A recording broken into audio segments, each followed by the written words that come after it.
السلام علیکم. وعلیکم السلام ورحمۃ اللہ وبرکاتہ. عبدالستار بھائی خیریت ہے؟ جی الحمدللہ حضرت سنائیے. اور اچھا، ہاں آپ کے علاقے میں عید کے بہت دھوم دھام سے عید منائی جا رہی ہوگی. ہاں جی جی حضرت، یہ بارے میں کچھ مسئلہ آپ بیان کیجئے، مجھے پوچھنا تھا. جی ماشاء اللہ. ہاں جی ضرور پوچھیے اور ریکارڈنگ کیجیے تاکہ اپنے دوستوں کو بھی یہ مسائل بتا دیا جائے اور آپ کے جتنے متعلقین ہیں سب تک یہ باتیں پہنچا دیجیے. ہاں قربانی کے تعلق سے ابھی آپ جو بھی مسئلہ پوچھنا چاہتے ہیں پوچھ سکتے ہیں.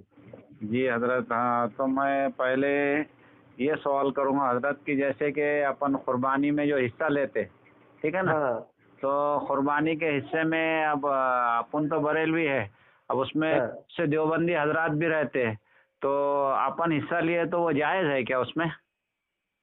دیکھیے، قربانی تقرب الی اللہ، ہاں یعنی قربانی کا ہاں مطلب ہی ہے اللہ کا قرب حاصل کرنا ہے، جی اور اللہ کے قرب ایمان والا ہی حاصل کر سکتا ہے. جی بالکل بالکل. ہاں. اور قربانی کے بارے میں اللہ تعالیٰ نے قرآن پاک میں سورہ مائدہ میں ایک واقعہ بیان فرمایا ہے.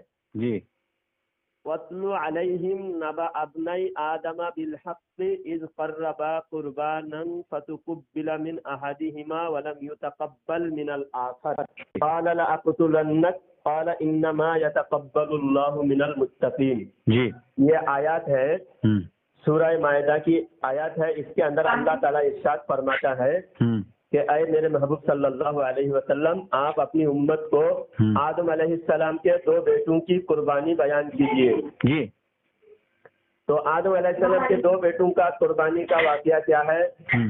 دونوں نے جو قربانی دیا تھا، دونوں نے ایک اللہ کا خوف رکھتا تھا جی اور ایک اللہ کا نافرمان تھا. جی اپنے باپ کا گستاخ تھا، آدم علیہ السلام کا گستاخ تھا، حابیل اور قابیل. حابیل وفادار تھا، جی تو حابیل نے قربانی کیا جی اور قابیل نے بھی قربانی کیا.